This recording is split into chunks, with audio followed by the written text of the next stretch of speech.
నమస్తే మేడం. నమస్కారం అండి, మీ పేరు? నా పేరు సునందు బాబు, గుంటూరు నుంచి మేడం. ఏం పేరండి? సునందు బాబు. ఓకే, సో ఎవరి గురించి తెలుసుకోవాలనుకుంటున్నారు? నా గురించే మేడం. ఓకే అండి, మీ డేట్ ఆఫ్ బర్త్ చెప్తారా? 22 22 5 5 1975. 1975. ఓకే, పుట్టిన స్థలం? నర్సరావుపేట మేడం. నర్సింపేట. నర్సరావుపేట. నర్సరావుపేట. ఓకే, పుట్టిన సమయం ఏమైనా గుర్తుందా అండి? 2 గంటల తెల్లవారుజామున 2 గంటల 14 నిమిషాలకి. ఓకే, ఉదయం 2 గంటలకి. తెల్లవారి 22 మేడం. ఓకే అండి, సో మీ సమస్య ఏంటో గురుగారితో చెప్పండి. అలాగే.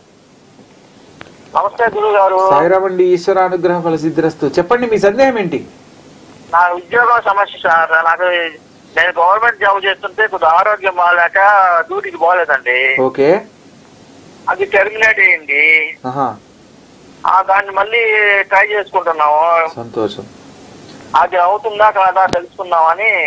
ఇక్కడ భగవద్ అనుగ్రహాన్ని మించి ఏది జరగదండి.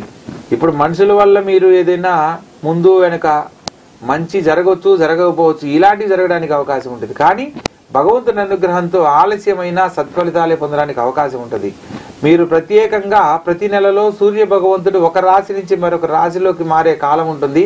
దాన్ని రవి సంక్రమణ కాలం అంటారు. ఆ యొక్క రవి సంక్రమణ కాలంలో గనక నేను ఇప్పుడు ఏదైతే పరిహారంగా తెలియజేయబోతున్నానో దాన్ని గనక ఆచరించినట్లయితే సకాలంలో మీరు కోరుకున్న ప్రభుత్వ సంబంధమైన ఉద్యోగాన్ని తిరిగి పొందడానికి అవకాశం ఉంటుంది.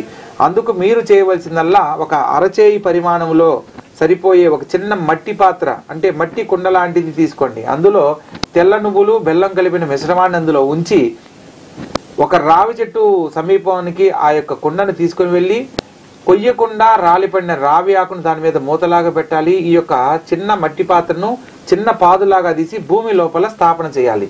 అలా చేసిన తర్వాత రావి చెట్టుకు 21 ప్రదక్షిణ చేస్తూ దత్తాత్రేయ స్వామి వారి మంత్రం ఉంటుంది. ఓం ఆం హ్రీం క్రోం అహి దత్తాత్రేయాయ కరికరి హూం ఫట్ స్వాహ.